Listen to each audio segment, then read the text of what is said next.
Last year, I moved from Indiana to Washington State to create my company, Zombie Tech Gaming, as a way to be self-sustainable from home where I can manage my chronic illness and disability, hypermobile Ehlers-Danlos syndrome. And before I get any comments, yes, my disability actually has something to do with today's video, so walk with me, or rather roll with me.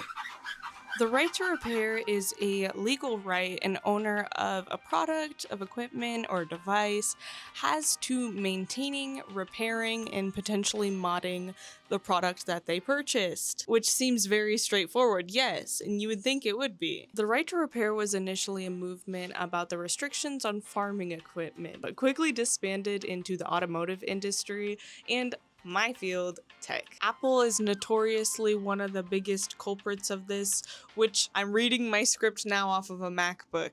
The irony writes itself. Making their MacBooks next to impossible to repair yourself, leaving you dependent on Apple's authorized service providers to repair your product at inflated prices, or force you to upgrade your Apple product altogether. Haven't we all been victims to that one? And it wouldn't be a video on the right to repair if I didn't talk about the DMCA, the Digital Millennia Copyright Act. Section 1201 of the Digital Millennia Copyright Act states that if you were to bypass a technical protection measure on your product or a digital lock, you are breaking the law, naughty naughty. And even worse, if you were to spread that information on how you bypassed that technical protection measure, that digital lock, you could face up to 5 years prison time. This law is old and outdated, and if only somebody was crazy enough to take them head on in the court system.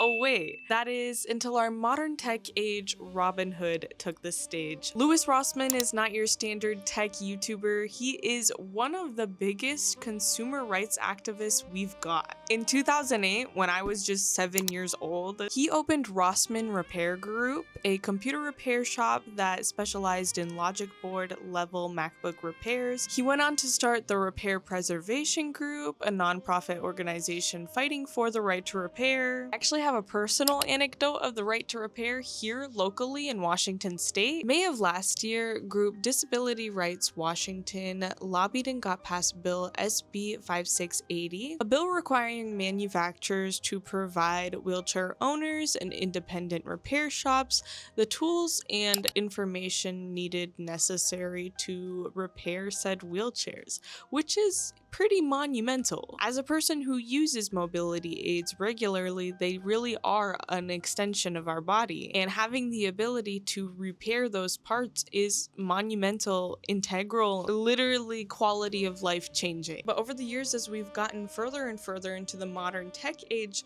the right to repair has changed quite a bit too, more so leaning in a lot of ways into the right of ownership. Great examples of this being Sony and PlayStation killing off physical disc media, leaving you no choice other than to use cloud-based gaming. Or for my book talk girlies, Kindles, you're only getting a limited licensing to the book title. It is not for you to own, and it is not promised that it'll stay in your library forever. Things as simple and as infuriating as Google no longer supporting their first and second generation Nest thermostats, locking hundreds of people out of access to their thermostats because they want to push you to upgrade your product. In situations like these, I can't help but think about how this will disproportionately affect people with disabilities, diabetics who have glucose monitors that pair to an app to track their blood sugar levels, which is quite literally life or death. We've already seen the backlash major glucose monitor company Abbott has faced for having not the most reliable app. Then they went on to kill a free in-app tool that made sure the users had the right to all of the collected in-app data under a copyright law. Dexcom discontinuing their G6 model in favor of a G7 model when the G7 model has been known to be more unreliable, even resulting in as much as deaths. I can think of a lot of companies that discontinue in-app support or start charging people. An app that used to be free to somebody, now you have to pay a monthly fee for. And it all kind of circles back to me thinking about this is gonna disproportionately affect disabled people. In June of last year, Lewis Rossman partnered with Kevin O'Reilly, truly a jack of all trades when it comes to the weird intersection of tech and consumer rights and legislative advocacy. This guy's like crazy smart and kind of does a little bit of everything. But the power duo of Lewis and Kevin last June created the Fulu Foundation, Freedom from Unethical Limitations on Users. I can't believe I got that. I've tried to say that in like 4 takes now and I finally got it. A nonprofit organization focused on digital ownership and law reformation of unjust laws that restrict the user's right of their device that they purchased fair and square. Without Kevin, we wouldn't be nearly as far as we are when it comes to consumer rights, as he was the leader of a coalition that got passed through America's first ever agricultural right to repair law in Colorado. Kevin has appeared in Wall Street Journal, CNN, NPR. He is like the epitome of boots on the ground activism. So what exactly does the Fulu Foundation even do?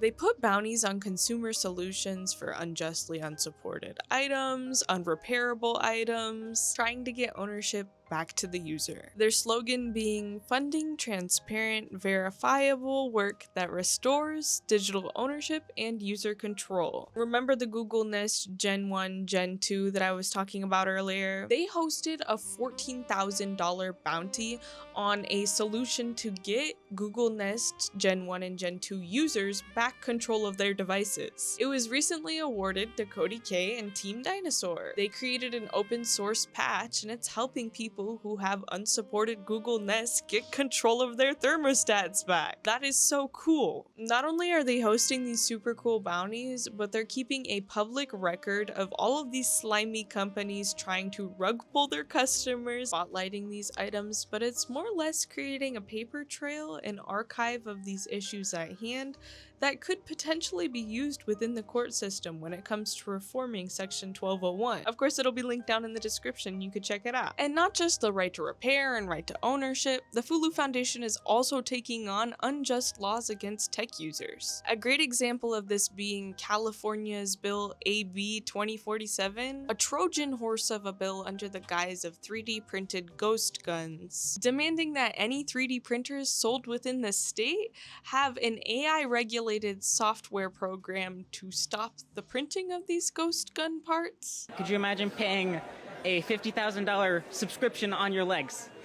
You're just born with legs, but you have to pay a subscription with them. That's not a joke. That's what happens when the tech you use to live your everyday life gets a gatekeeper. And the gatekeeper is AI. And although AI has revolutionized many industries, it's not perfect. When was the last time AI got something wrong? Maybe it mislabeled a photo or created a non-existent policy, or even gave you harmful health advice. California now wants to hand that same technology a veto over your 3D printer. So if the AI decides the part you really need looks like a gun, it won't have access to print, even when what you're actually making is something so useful to your life. My primary concern with this bit of legislature is that it'll make it much harder for disabled people to 3D print replacement parts for their accessibility technology, which is like kind of awful when you consider like a motorized wheelchair can sometimes be like $50,000. Yeah, I've talked to Thomas Queter at a lot of these conventions, and he is a great advocate for how people in wheelchairs and people in general with disabilities get completely ignored. And just the fact that there are so many items where he can be, it's not even the cost, it's that he can be waiting 3 to 6 months to get it versus 3D printing it. The ability to get back to being able to actually be free and go out on your own and be able to leave your house.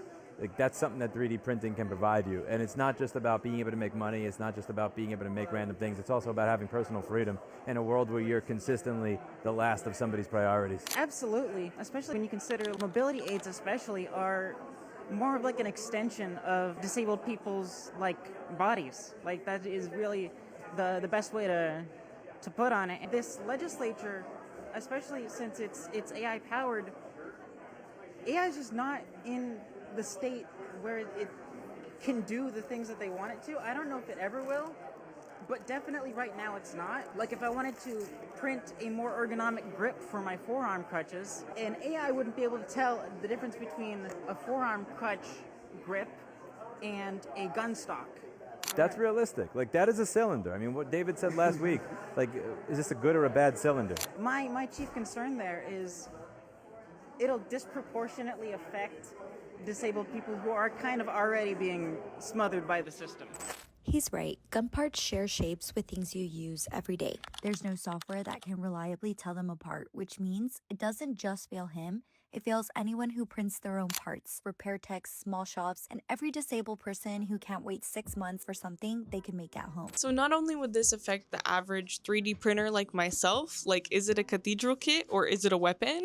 But once again, it's going to disproportionately affect disabled people printing replacement parts for mobility aids, for their wheelchairs or forearm crutches that can be very cylindrical and have a grip, maybe look a little firearm adjacent. And here in Washington, we have our own variation of this bill with House Bill 2320 trying to be passed. Once again, AI software regulating 3D printers, which we all know, AI is not reliable enough to accurately detect what is a weapon and what is not. And me, can personally attest to this. As many of you guys know, I mean, hey, I'm disabled, I have health issues, and I see a vision therapist. She's an occupational therapist, a wonderful lady who uses her printer to 3D print prosthetics for people with partial amputations of fingers, joint braces, and adaptive tools. She was just recently showing me an adaptive tool for one of her patients with cerebral palsy so they can play guitar. 3D printing is not all sensory slugs and dragons. It's kind of revolutionary for those with disabilities to be able to access replacement parts so quickly and so cheaply for their mobility aids, to be able to print adaptive tools, especially while knowing wheelchair repairs can go up into the tens of thousands of dollars and take absolutely months to be repaired. 3D printing is a revolutionary industry for those with disabilities, and this law would disproportionately affect those with disabilities trying to print parts that could potentially be flagged by an AI as a ghost weapon, which is nonsense. And I know I'm getting on a tangent, but if somebody's going to get access to a weapon to do some ill doing, they're gonna do it regardless if there's an AI software regulating their 3D printer or not. Because getting a weapon, here in America especially, is pretty dang easy. Somebody in the comments is gonna get their panties in a twist about me saying it, but it's just the reality. These lawmakers have no idea what they're talking about. They've never touched a 3D printer once in their life. And that's exactly the problem. Why are they making bills and laws when they have no idea what they're talking about? Oh, I feel like I just dug myself a deep one. As Lewis Rossman says, if you're gonna be a bitch, be the whole bitch. I gotta be the whole bitch. That's just the reality. What the Fulu Foundation is doing is super important, and they're here in my hometown on their Own Your Shit tour. I can't believe I'm saying this, but they offered us a little spot to showcase some of our PC build work. So let's get some PCs packed up in the car and get to the event. We got 2 PCs packed up in the back of the car. It reminds me of when we moved across country and we had the PCs packed up in the back of the car. Yeah, I probably should have done the due diligence of putting them back in their box, but like, there's a pillow between them. We brought a bunch of stuff to set up so our little station looks cool. I would be lying if I said I'm not a little nervous. Got my mics charged up, and I'm gonna ask some very important interview questions. Let's get there. We made our way inside and set up our booth with 2 PCs, and then I started having some conversation with the locals, which was super great because Brandon and I have really struggled to make friends out here. We're pretty antisocial, but apparently there's an entire hackerspace in Portland, and they invited us out there, signing up immediately. That seems so cool. And we also met other YouTuber local to our area, Ryan Labs, and he showed us his cats, and they are adorable. We are big cat lovers, y'all know it already. But it was super great to have the opportunity to set up this little booth, and it turned out really cool. Well, first, I want to introduce Helen Lee, who is the Director of Business Development at Crowd Supply.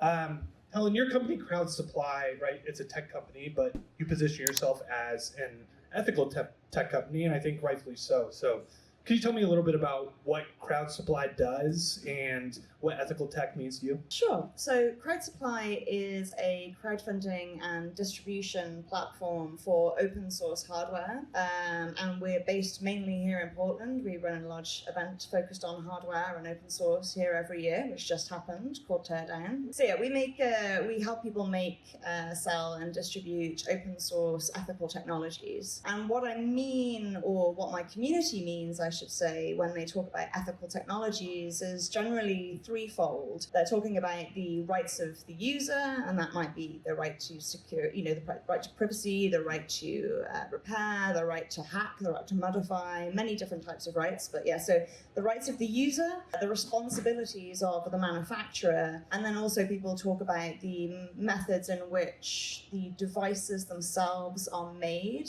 and disposed of. So that's broadly what people just are talking about to me when they're talking about ethical technologies. Next, I want to introduce someone who I imagine is pretty familiar with the soldering iron. Mitch Kramer is down from Bellingham. He's the owner and founder of FixCo, which is a local repair shop in the area.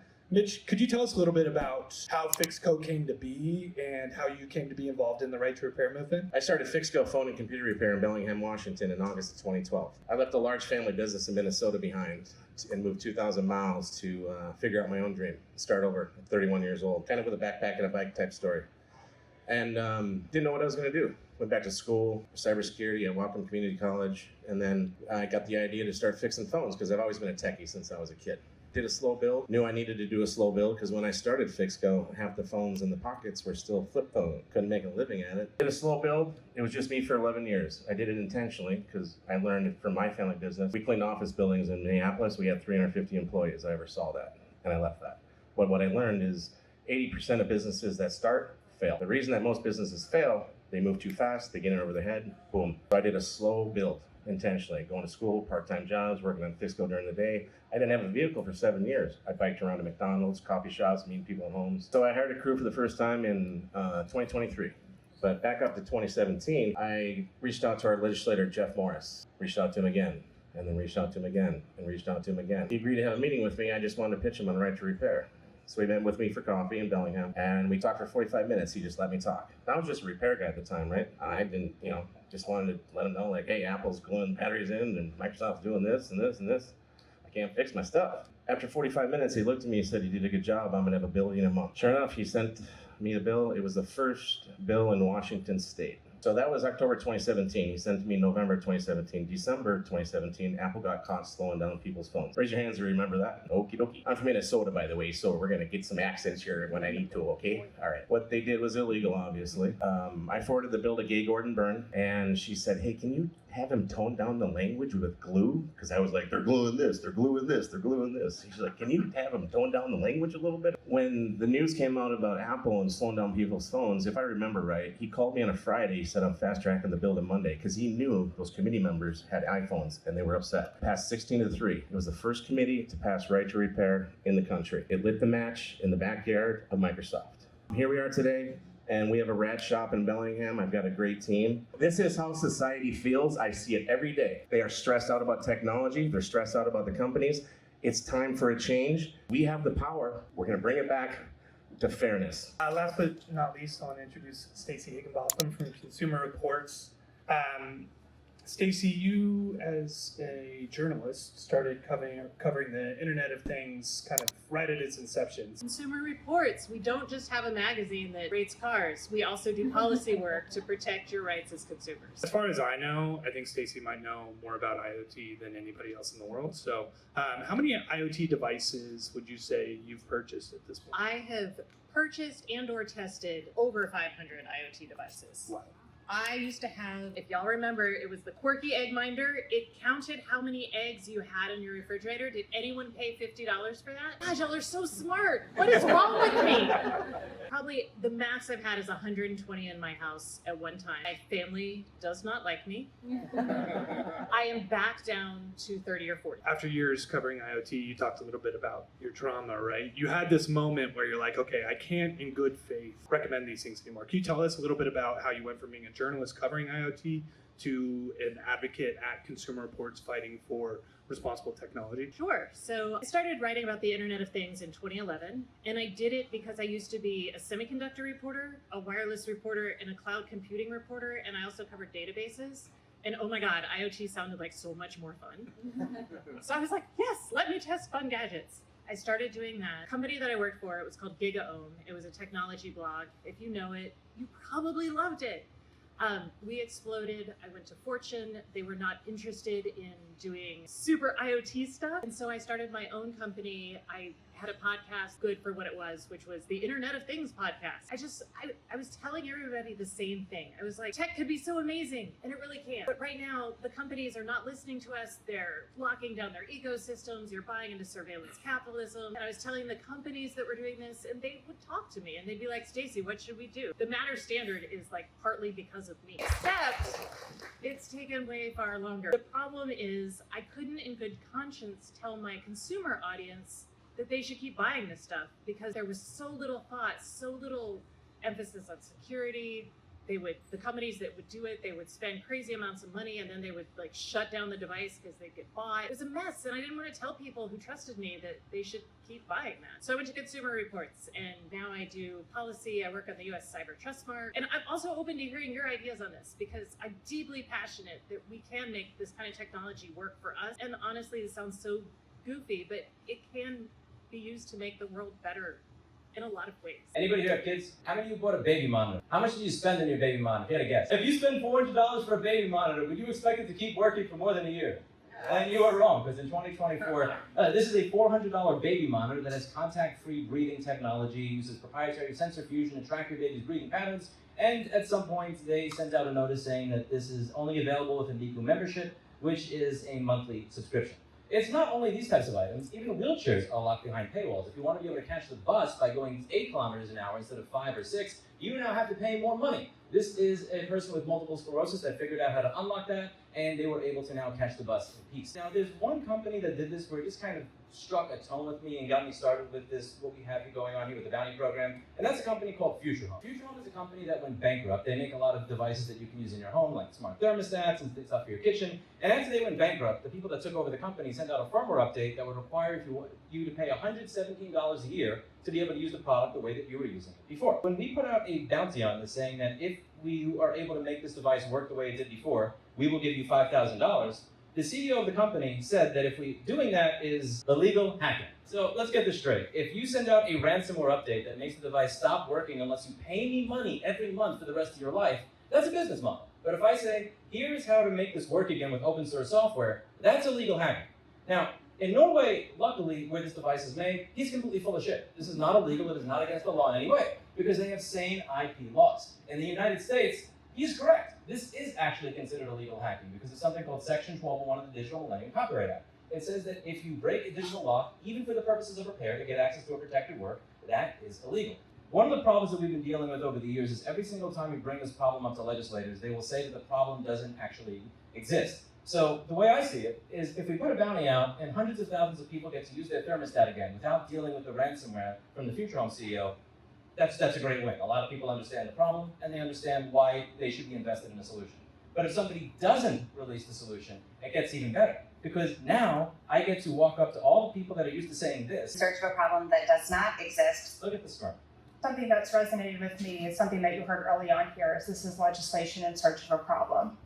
Now, they will consistently say that it is legislation in search of a problem. So I would like to do is have the ability to walk up to these lobbyists and walk up to these legislators and say, would you be okay with this gentleman releasing the solution so that people can use their exercise bikes again? Would you commit, would you sign something that says that he cannot be prosecuted? And if you're not willing to do that, then, well, there is a problem. I sound like a biased person. I'm in favor of right to repair. I like modifying my own things. So when I'm saying, here's why I think the law should be fixed in my way, it's probably not very interesting to listen to somebody who has their own personal interests. I have a repair company, I like tinkering with things. So I would like you to take 2 minutes to listen to what the architect of this law, the person who wrote all of it in the mid-90s, had to say about the law approximately 20 years later. Unfortunately, at least in some areas, our policies haven't worked out too well. We say that they're probably right, that it was an end run and it was partly deliberate. So let's get this straight. He did an end run around the democratic process, and he admitted it while laughing to get this law passed. Check. He admitted that this law functionally doesn't work. Check. And he admitted that the people who came up with this entire idea are mostly junkies that don't understand business. What we're going to ask people to do here to try and push back against this, we're going to put out postcards for everybody. We're going to ask you to write a little story on it, and we're going to ask you to send that to your representatives. Now, I know what some of you are thinking out here, like, what the hell is that going to do? Do my representatives even listen to me? Does it matter? And does the work that you're doing have a point? And point taken. maybe trying to cultivate an audience of millions of people and talking about these issues and raising awareness is not going to move the needle. Maybe writing a postcard to your Congress member won't move the needle. And maybe spending money on advocacy and grassroots organizing and lobbying and all of these individual items. But the thing that I've noticed time and time again is that for many of the things that people will say, well, there's probably no point in doing that because that won't work. It's not because it actually won't work. It's because it's a fear of failure. People here have been afraid of doing something because failing would feel really shitty. And as a result of that, instead of not doing, you just say, well, it's probably pointless, that's not gonna work anyway. It's very easy to have that fear of failure. And maybe all of those things won't do it, but we're gonna do them anyway. And we're gonna put all of them together as part of a cohesive strategy, try and get this stuff changed so that my kids could live in a future where they don't have a thermostat that's a subscription, where their wheelchair doesn't ask them to get past a paywall so that they can catch the bus. I want you to bypass that cynicism for about 90 seconds, so that long enough to be able to write something to to one of your congressional representatives using the postcards that we're going to give you. Okay, you guys know I love you and transparency is key. This will probably only apply to Washington state voters, but there was a segment of this slideshow that showcased our current Democratic representative in District 3, Marie Gluesenkamp-Perez, talking about the right to repair. And I'm gonna be so real with you guys, that's probably the only thing I will agree with that lady on. A broken clock is right twice a day. I'm glad we found a common ground. This is a very gray area. I'm glad she is for the right to repair, but simultaneously super awkward when I found out that I was at the table with two of her representatives when this was my most recent reel I posted. That's right guys, it's primary season in Washington state. Current Democratic candidate Marie Gluesenkamp-Perez is one of the 8 Democrats that voted with the Republican Party on the Don't Say Trans bill. Recently she voted to fund the war in Iran some more on top of budget expansions for ICE after the murder of Renee Good, voting for the very unjust Lincoln-Riley Act and the SAVE Act that would make it harder for women to vote. The cherry on top being that she is AIPAC supported, and that's why I'm voting for Democratic candidate Brent Heinrich. So clearly this primary season, Marie Gluesenkamp-Perez did not receive my vote, although I do think her work and right to repair is important, and I'm not detracting from that. I do disagree with her politically quite a bit, and simultaneously what the Fulu Foundation is doing isn't necessarily taking a side or getting into local politics. They're just making sure that we're reaching out to our local representatives and making our voice heard so these laws can get pushed through. And if I am ever given the opportunity, or hell, I might search out for the opportunity myself to ask the candidate that I voted for, Brent Heinrich's point of view and ideas surrounding the right to repair, because it is super important, and I'm gonna make sure that my community and the people around me, regardless of who is our current Democratic candidate, we are still pushing for these laws to be made and making sure our voice is heard. And her reps that were there were actually just like really kind people. I don't think they're bad people whatsoever. They're just doing their job. That's my piece on that. Let's hop into the interview section of this. I got the opportunity to ask some really great, really important questions to Kevin O'Reilly and Lewis Rossman themselves. It was a great experience. It says you're a seasoned campaigner specializing in navigating the complex intersection of technology, consumer rights, and legislative advocacy. Whew, mouthful. But yes. At what point in your career did your end sight goals turn away from the more technical manufacturing and engineering work to advocacy work, especially knowing the pay discrepancies between the two? Yeah, absolutely. I mean, I switched over, right, like, to go even further back, I studied engineering because I tried to play baseball for too long, and then I needed a degree. College baseball. Yeah. So there was a level of, like, I needed a job, I needed to pay off loans, right. And when I was working in industry, it never felt like it was a passion. It was just something to do. I got really politicized in 2016, right? Seeing following the 2016 election and the level of partisanship and division and frankly hatred that came out right during that period of time. Absolutely. I felt like I needed to do something about it. And so I still remember, I lived in San Diego at the time. I was driving home from work, stuck in traffic, listening to the radio, and Barack Obama was giving his farewell address, and he said, a lot of things. He was an amazing speaker, but he said, if you're not happy with the way things are, lace up your boots, grab a clipboard, and start organizing your community to make the change you want to see. I went home, I Googled community organizing jobs, found my way to this kind of work, and what I loved about Right to Repair, what I love about the work that we do at Fulu, right, like is this is nonpartisan stuff. This is red, blue, purple. This is wherever you live in the country, people taking back agency over their lives. So to me, this is exactly what I want to be doing. I feel really lucky to have kind of stumbled into this path. That's amazing. Because I did notice there was like quite a shift. You went from more technical, engineering, manufacturing, and then boom, advocacy work. I'm like, there was a straw that broke the camel's back, and I want to know what it was. You started Rossman Repair Group in 2007 to 2008. Like 19 or 20 years old when you first started your repair work. You were, in my brain, a baby. That's such a baby. So what was it like to be a teenager during the early 2000s, the gilded age of tech, and watching it turn into what it's turned into today? I didn't feel young. I don't know. I felt like it's old enough to die for your country. To die it's old for your enough country. to smoke cigarettes. I don't know if I saw it as the gilded age of tech.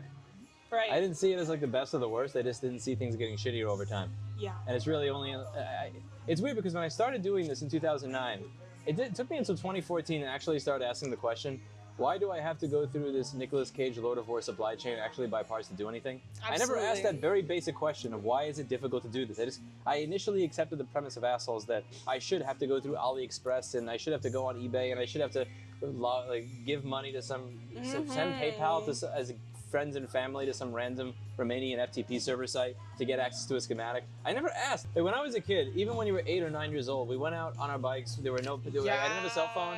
There were no parents really staring at everything I did. As long as I came home before the lights went down, or before the lights turned on, I was good. So the idea of like, I think that maybe the standards have changed, but when I look at how people see being 19 now, I almost feel like when I was 8, I was given more freedom than people expect a 19-year-old to have now. That's a whole other conversation altogether. It is, but I couldn't agree more. In Colorado, 2023, you were one of the main leaders of getting the United States' first ever agricultural right to repair movement laws in place, which is monumental, but I'm sure it wasn't all sunshine and rainbows. Did you face any backlash/legal threats from larger corporations or monopolies? And if so, how did you navigate? One thing that I'm incredibly proud of is that my former employer, when I did a lot of the ag rights repair work, was subpoenaed by John Deere. And that is like, I haven't done it yet, but I'm going to print that out and frame it and put it on my wall. Absolutely, because you should. That is like a level of, we were able to draw attention to something that they tried to explain away, that they tried to say farmers aren't facing Sweep this. under right? the rug, Exactly. And so ag right to repair was a really tough fight, right? It was a level of, unlike other right to repair fields, right? Ag manufacturers are able to deploy their local dealers who are members of the community to fight back against this, right? It's one thing when Apple sends out a well-dressed lobbyist with, $500 shoes to a state in the middle of the country and says this is not a problem. Right. It's another when your local dealer shows up and says, hey, this is not good. This is not good for us. But absolutely, it was a cool thing, right? You're right. Watching all of these farmers stand up, and my role was really making sure the policy was airtight. And airtight. That, John Deere or others couldn't come and insert these kind of loopholes.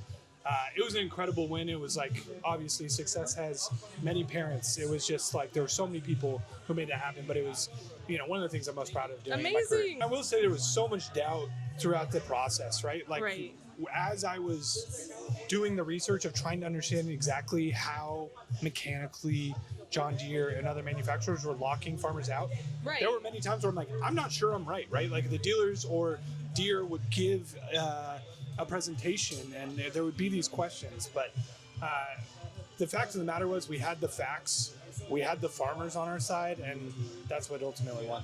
You've been a consumer advocate for the last 15 years. And in that time, I'm sure companies have deemed your authenticity as not brand safe for sponsorships. How did you stay authentic to your mission all this time, opting not to sell out for monetary temptation, while potentially watching your colleagues taking on paid partnerships and brand deals that don't align with them? But you've stayed authentic all this time, knowing the implications of which some brands might not deem you as brand safe anymore. How did you stay authentic truly to yourself this whole time? I didn't start doing YouTube to start making money. And exactly. A lot of the things that I've done where I've made money off of, ironically, once they work, people will tell me that like, oh yeah, he was just doing all this stuff to make money. But when I actually started my channel, people were saying, like, what the fuck are you doing? Why are you publishing this? Because back in 2012, when I started recording stuff, people's idea of a repair video was an edited 90-second video with techno music in the background that you could barely make out what the fuck they were doing, and then at the end of it, it had their phone number or their website. That was what you were supposed to do in a beautiful room, not showing anything. I was showing the entire process. You were showing everything. Mr. Clinton's cat food was in a box in the background from Chewy or Amazon or something, and you could see my office looked like shit, and I just wanted to, it wasn't to make money, it was to share these things with other people, because I figured if I'm thinking something, maybe other people are thinking Everybody else is thinking maybe, the same thing. Yeah, maybe it'll be, once I figured out how to do the border pair stuff, I thought, there's no way in hell I'm going to let it be this difficult for other people. I wish this existed for me, so I want to put it out there for them. It's super respectable, Yeah, and I've watched so many tech creators over the years sell out to paid partnerships with companies that then they later say, oh, well, I don't actually like that company. You have not once disappointed in that. My job is not to sell my audience to sponsors. Absolutely. My job is to talk about what I care about talking about. Like sometimes it's real estate, sometimes it's my cats, sometimes it's ownership, sometimes it's repairing things. But I use my channel to talk about the things that I want to talk about. That you love and you care about. Like the amount of money that I get offered, like if they say, we'll give you $3,000 to promote this, and I don't actually care about promoting it, you put words in my mouth for $3,000, I can never take that back. Exactly. Like once you can put it out there, it's kind of like putting food coloring into a pond. Like it's very easy to get some red food coloring into the water, but how do you get it out of there? You can't extract it back out. There's probably some chemical way to do it. You don't want to dilute your mission for anything other than what you want to. It's not worth it. If somebody came up to me and said, we will give you $30 million to show this garbage, I'm not saying I'd do it, but I have to think about it. Yes. But for like $300 to $600 or $3,000, like that's worth my dignity? Absolutely not. Absolutely not. That's like 1 month of rent. Come on. Yeah, and the thing is, sadly now it is. Yeah. And people would say in the beginning, you are an idiot for putting all this out there. You're going to go out of business. People are going to think you're not professional. You're just sitting there ranting in some fucking lounge chair that Mr. Clinton screwed up. And then, but then when the channel actually gets to millions of views, then people start doing the opposite. Oh yeah, he doesn't care about any of this right to repair stuff. He doesn't believe. He just said that stuff to get rich. But the thing that makes it crazy for me is, rich from that. at the very beginning, the same people that were saying you're an idiot for doing this, this is going to ruin you, you're a dumbass, are the same people saying you just did this to get rich. It's like it's one or the other.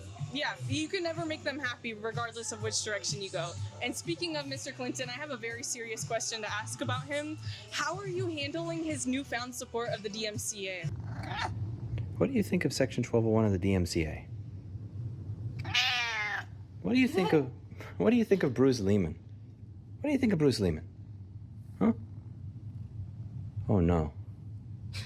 Oh no. Oh no. Do you like Bruce Lehman? Oh shit. Clinton, that's not funny.